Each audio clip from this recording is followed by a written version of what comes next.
I was lucky enough to live in a large house when I was a kid. My house had a side room towards the back side of the first floor. My siblings called it the second living room because that's basically what it was. It had an old recliner, a small table, and a mid-sized couch. That's it. We hardly ever sat in there. One morning, I woke up sick. I told my mom, and she told me to take the day off from school and stay home. My siblings had to be at school, and my parents worked, so that meant I had the house to myself. I laid around in bed for a few hours, until around AM, when I heard steady walking coming from the first floor.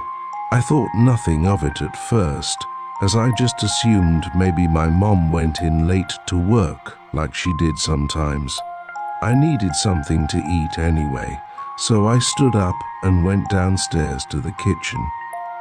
I made it about 3 feet in front of my kitchen's walking doorway when I locked eyes with not my mom, but a 6-foot-tall man wearing raggy and ripped-up clothes. I was frozen in fear. I just stood there. It was only for a few seconds, but it felt like hours had passed. The guy just stood there and watched me too. No expression or anything. I eventually pulled myself out of the shock and bolted from my bedroom upstairs. I didn't hear him following me, but I got in my bedroom and locked the door and moved a dresser in front of it anyways. I pulled out my phone and instead of calling like I should have, I called my mom. I screamed into the phone telling her someone was in the house trying to kill me. She told me not to leave my room for any reason and call the police, so I did. 15 minutes later, the police finally show up, as I could see through my bedroom window. I watched them enter the house before I left my room to run down to them for safety. I told them everything that happened. They did a quick search of the home and found nothing. Not a single person or broken window or door.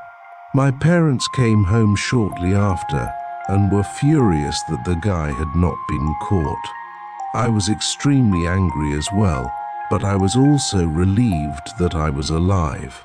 The police began packing their things, but as one of the last officers was on the way out, he noticed a Walmart bag sticking out from under our couch. It was that couch in the side room that no one ever used, and well, what do you know? We found hundreds of trash bags and week-old rotting food under the couch, along with some of our personal items like wipes, water bottles, and we even found a bag of piss. Whoever that man in the kitchen was had been living under our couch for weeks. I can't comprehend how none of us had smelt any of the garbage that was piled up under there for the entire time he was there. The fact that he never made a single noise under there just baffles me. We've since cleaned that room out completely and turned it into a breakfast nook with wooden chairs so no more people can break in and find free housing in them. I go off to college in a few months, so I won't have to live in fear of that incident happening again for much longer. But I still think about it every time I wake up with a cough. Although it doesn't seem like it, this happened quite a while back, probably over 10 years ago. I was in the later years of high school and was home alone. My parents were at a wedding that required them to stay at a hotel, and my brother worked the night shift. At that time, my family lived in a very well-known East Coast city inside of a blue-collar neighborhood that was just starting to take a nosedive. As a teenager, I was a bit of a loner. I wasn't a nerd or anything. I was a big dude who had friends and went on dates. But I'm naturally an introvert, so I cherished the rare alone time that I got. This weekend, I was looking forward to engaging in my normal empty house routine, play some PlayStation on the big screen TV, order some late takeout dinner, and watch some Dragon Ball Z. Then, around AM, fall asleep on the couch with my old dog Cecil. Cecil was an old beagle and had been in our family for about 8 years now. He was quiet and peaceful and spent his time begging for food and sleeping. Unlike most beagles, Cecil never howled or barked. He was more than content to rest his head on your lap and spend the night there. Anyways, it was about AM now, and I had just finished the last slice of pizza and was starting to doze off on the couch when I hear a bang coming from the back alleyway. I didn't think much of it. Anyone who's lived in the city knows noises happen at all moments of the night. Cecil's head popped up off my lap and the hair on his back stood up. He's always been a bit skittish, so I calmed him down and started dozing off again. But not more than 2 minutes later, I hear another bang. Cecil did something I never saw him do before. He leaped off the couch and ran like the winds towards the door leading to the basement, barking and growling like a dog twice his size. The look on his face reminded me of a German Shepherd canine unit. I'd never seen him act like that before, which got my adrenaline pumping. Through the dog's barking, I can now make out a persistent banging. There was a seldom used door in the basement that led to our back alleyway. It was old and rusted and was hard to open, even with a key, and it made a lot of noise. I suddenly realized that someone was trying to break into my house through my basement door. For those who haven't lived in a bad neighborhood, it's usually general knowledge that if someone tries to get into your house and moves on after they realize the door is locked, they only wanted your stuff. But if someone is persistently trying to get into your house despite the door being locked, well, they want you. Knowing this, I rushed upstairs immediately to grab a heavy wood baseball bat that I kept under my bed for situations like this. Then I head down to my basement. I probably should have ran, but I was a macho teenager with a tough guy complex and I had nowhere to go. While I'm heading down the stairs to my basement, Cecil blows past me with the speed and aggression of a dog half his age.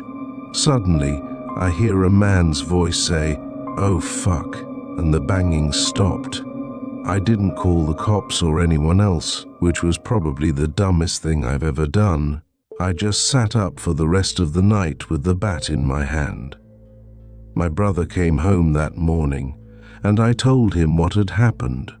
He went to the basement door to take a look, and when he gave it a tug to open it, the whole door fell off.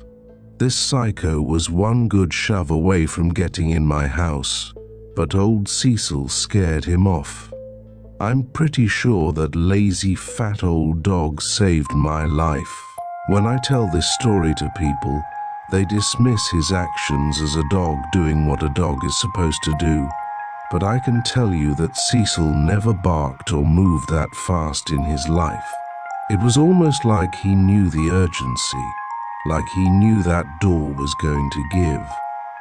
A few years back, we had to have him put down because he just had no will to live anymore. Before the injection, I got a moment alone with him. I thanked him one last time for his friendship and for what he did that night. At this point, I was a grown man with a wife and kids, but I'm convinced none of that would have happened without old Cecil. I was around at the time of this story. I still live in this house, and I still don't know what this was. A thunderstorm had just started, and due to our area being in Tornado Alley, I always slept downstairs in my dad's room just to be safe because I'm a heavy sleeper. It was around AM, sitting on my phone watching YouTube to pass time. As the rain hit the house, I heard my dad's intense car bass pull up into the driveway. I lived in a small town, and everybody knows everybody, and he was the only one with a car like that. I assumed he would be coming downstairs to sleep since he had been working all night, so I collected my things and my dog and sat at the edge of the bed waiting. After waiting for a few minutes, I ended up walking over to the window that faced directly towards the driveway. Through this window, I could see the entirety of the driveway, so there was no way any car in the driveway wouldn't be seen. But there wasn't a car. There was nothing. I thought I had probably just mixed up a car passing on the highway next to us, because I remember my dad had also said that he would only be home around AM. I walked over and sat back down, but almost immediately I realized the car bass sound never left the driveway. I was spooked, but eventually I thought nothing of it, seeing as people park randomly around houses a lot. A few minutes passed by and I heard my dad's cough in the garage. I thought he was home, and I was relieved because the storm was beginning to pick up. But it only frightened me more when I realized I never heard the garage door open. I was too spooked to look out the window again, and so I waited. A few minutes passed by, and the rain, now hitting the house harder with thunder and lightning getting louder and brighter. I heard my dad's voice call out my name softly. At that moment, I realized that there was someone in my house, or something. I had frozen place, listening. I turned and looked at my dog, noticing his confused look towards me as if he didn't hear anything. I slowly sat back down and just laid as still and quietly as I could until I eventually passed out. I woke up at 4 AM and immediately ran to the window and saw my dad's car, and so I ran upstairs. I told him everything that had happened. I don't believe in ghosts or anything, but I knew something had called my name that wasn't my father that night. I can't help but wonder what would have happened if I had walked up those stairs and followed the voice. We don't know what really happened that night, but I can't help but feel uncomfortable in my own house now.